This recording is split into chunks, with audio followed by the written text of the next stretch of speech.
He knocked me over. I landed on the dog bowl. This one's wife. Hammered again. There are many unaware narcissists which are best described as abject losers. Because of the blinding effect of their narcissism, they fail to realize that they are the problem. The haphazard lives that they lead, and not every narcissist is this way, but many are, is never seen to be the fault of themselves. The narcissist is the eternal victim. I can't help it, I just seem to attract nutcases. That's why my relationships never last. My family have always been awkward with me.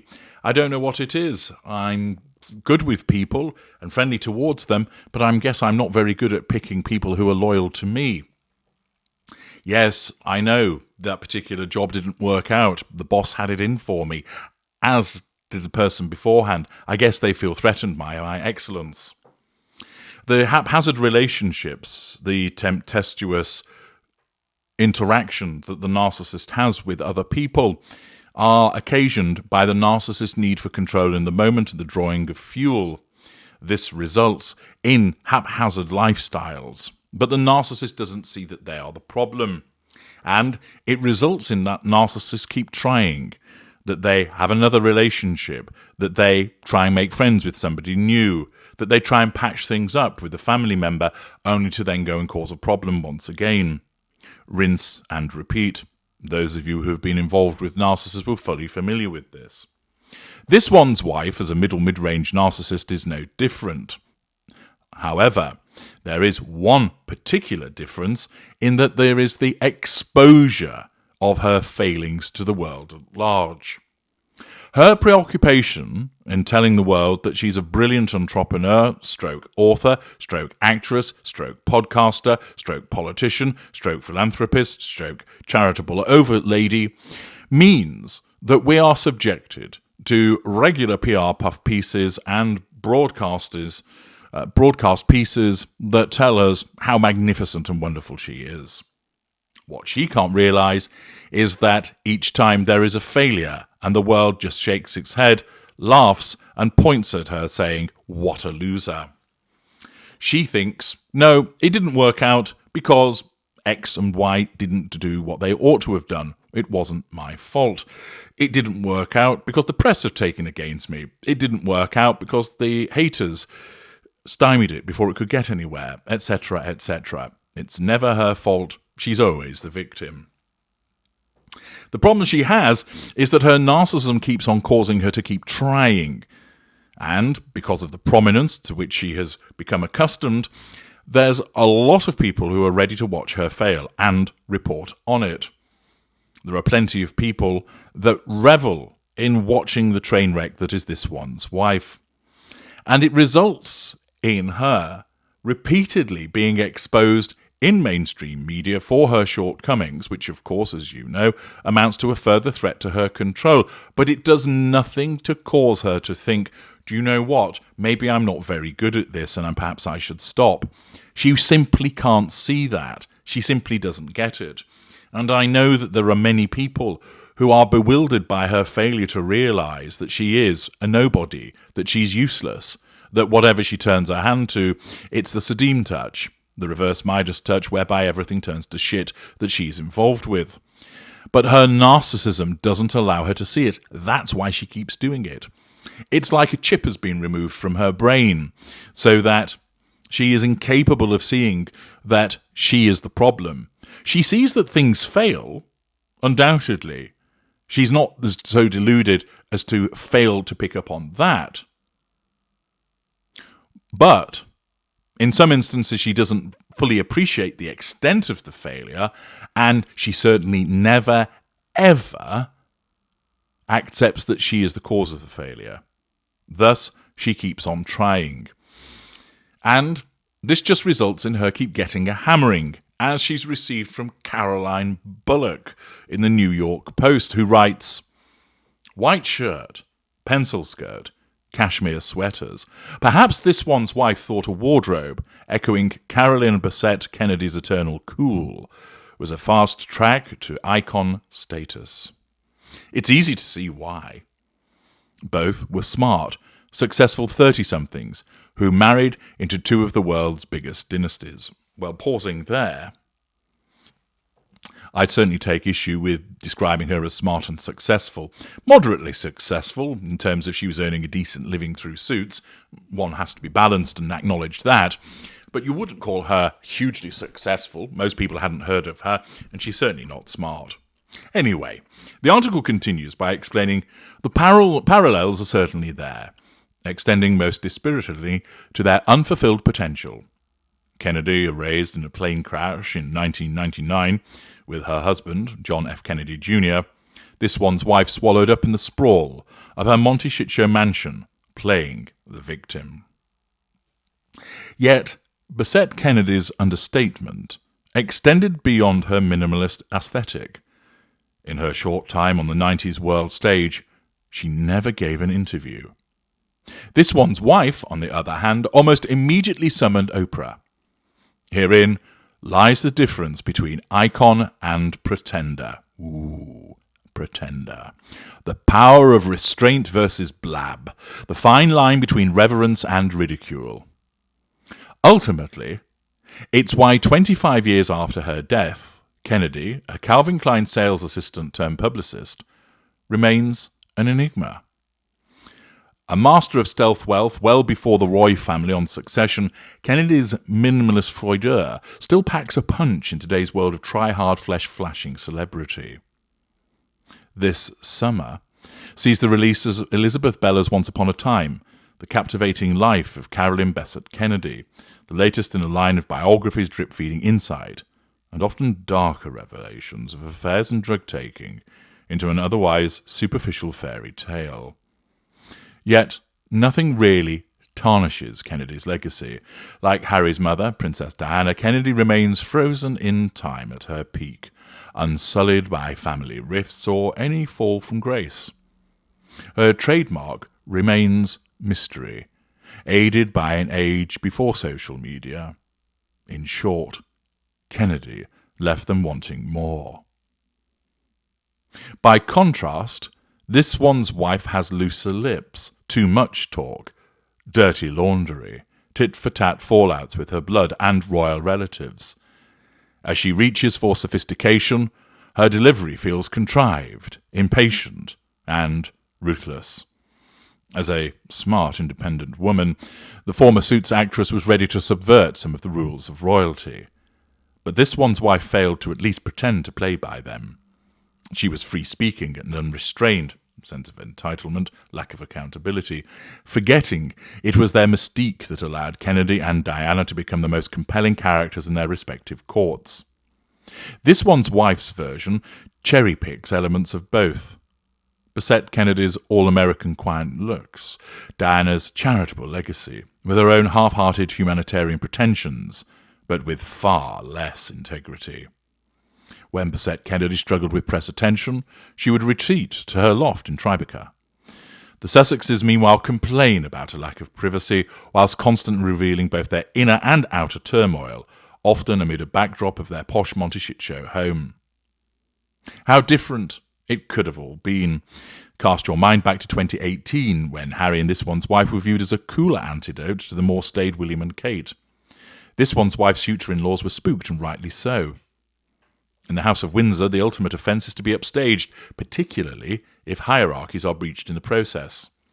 Unease simmered at joint engagements as William and Kate's plummy platitudes were overshadowed by this one's wife's more fluid and engaging off-the-cuff delivery.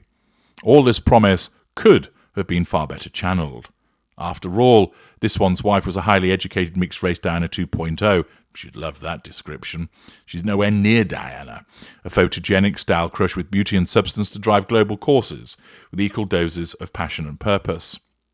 Instead, this one's wife pitted herself as oppressed and misunderstood. Pausing there, you know why she did. She's the victim. That's what her narcissism tells her. When the shackles and gloves finally came off and she was free to make her own choices, she opted for silly pet projects and high-profile point scoring. Pausing again. Silly pet projects are as a consequence of the easy win because she's lazy and because her narcissism wants to get those prime aims fast and effectively. It's not interested in integrity. It wants the prime aims. Her high-profile point scoring was, of course, as a consequence of threats to control that the royal family posed for her, resulting in her lashing out. Recently, the article continues, we've had the polo wife in pretty dresses, presenting pointless trophies for victories no one cares about. The launch of her homeware brand, American Riviera Orchard, retirement homes, feels similarly uninspired and derivative, despite the shout-out from Kris Kardashian. The much-derided strawberry jam, given edition numbers like some important artwork and sent to the usual A-list network, combines all of this one's wife's worst traits. The ego, pretension, social climbing, limpet-like association with fellow rich and powerful. In other words, character trait acquisition, sense of entitlement, necessity of assertion of control, facade management. What's more, the eloquence and spontaneity that could impress when making school visits or casual speeches has given way to therapy speak cliches, fridge magnet platitudes, in self-congratulatory podcasts, self-absorbed individual. Harry and this one's wife came to fame with all the provenance and potential of Carolyn and John Jr., but rather than thrive quietly, they reduced themselves to the pursuit of class and cash. Instead of Kennedy's quiet luxury, the Sussexes opted for the blingy and the bourgeois. What a waste. Thus, this one's wife gets a hammering. Yes, there are some compliments in there, but ultimately they turn out to be backhanded because ultimately it is about her failures to capitalise on what could have been. But it was always going to be the case. There was never going to be an instance of her obtaining some kind of redemption. Her style of narcissism was always going to lead to a clash and was always going to lead to her being problematic. Her narcissism would present her as self-absorbed, petty, point-scoring, because it can't help itself. And ultimately, this one's wife was always going to be problematic. If her narcissism was a different type, it would have harnessed the royal family and utilised it in the pursuit of the prime aims, but instead, it saw it as a threat to control and caused her to believe that she was bigger, better, and more effective than that institution, which, although she doesn't realise it, nearly everybody else can see that she was not. Let's have a quick dive below the line to ascertain people's responses to this hammering that this one's wife has once again received, which is as a consequence of the way that her narcissism has caused her to behave. Knight's Music writes, quoting, "This one's wife's future-in-laws were spooked, and rightly so. I have to disagree with this little section in the article," they put. They explain that they weren't spooked. They knew this one's wife for what she was, but loved Harry, and I think hoped that this one's wife would assimilate. This one's wife had other plans. She was going to wake up the monarchy. Pablo Cruz responds, "Spooked? Kate and William were probably totally freaked out that Harry allows some classless D-list actress to win him over so completely, especially after the three of them had been so close."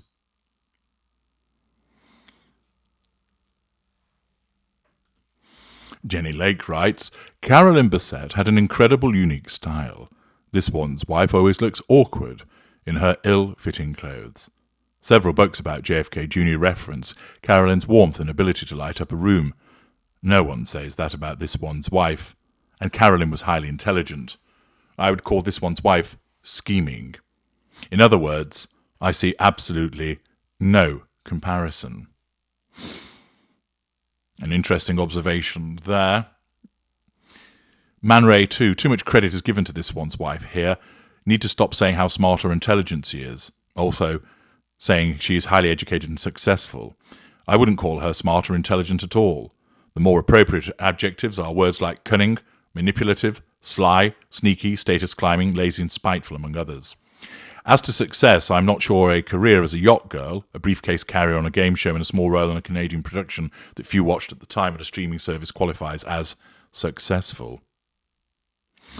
If she was smart and successful, we would have seen her able to figure out how to adapt to her royal role and actually contribute to charitable causes and making the world a better place.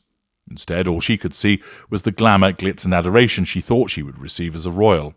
If she were smart and successful, After she broke away from the royal family, we would have seen successful launches of businesses, products, and/or media. Instead, all we got were epic fails. Documentaries and podcasts because people only wanted to see the train wrecks they were. A lifestyle brand with jam, whose labels weren't even properly affixed and falling off, given to her fake celebrity friends.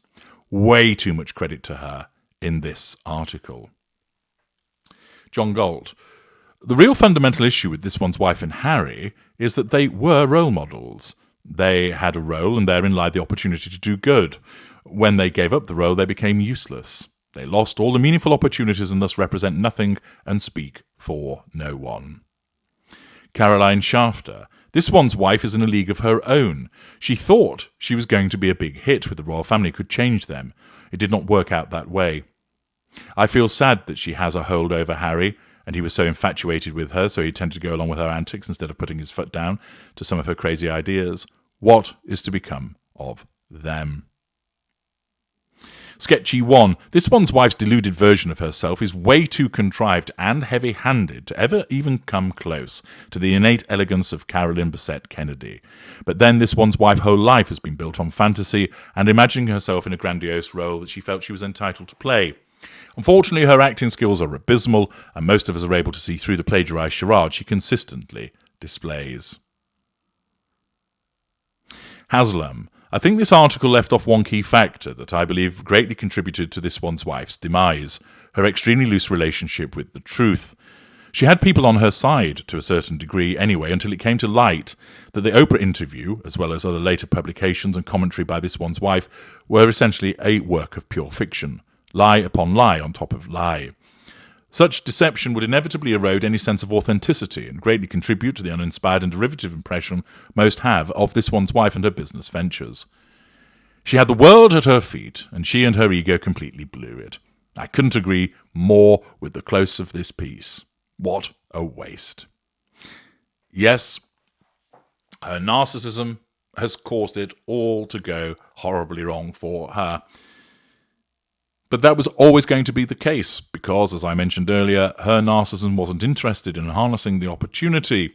It told her that she knew best. It told her that she could be the one that could change the monarchy, and then that she didn't need the monarchy and that she could go and forge her own path elsewhere and become mega rich and mega loved, all of which is a delusion.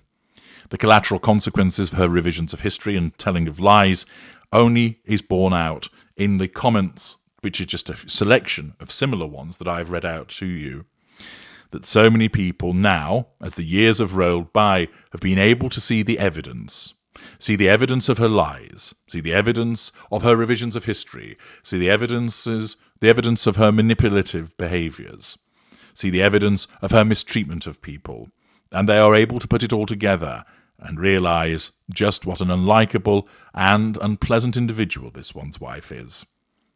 She gets hammered in the article, and that gets hammered further in the comments as people vent their own observations against her. It won't change her. It won't cause her to suddenly realise that she's committed so many errors she ought to change her ways, because her narcissism does not allow her to think that way. You're all wrong. You don't understand her. You're all haters. You don't know me. I'm H.G. Tudor. Thank you for listening.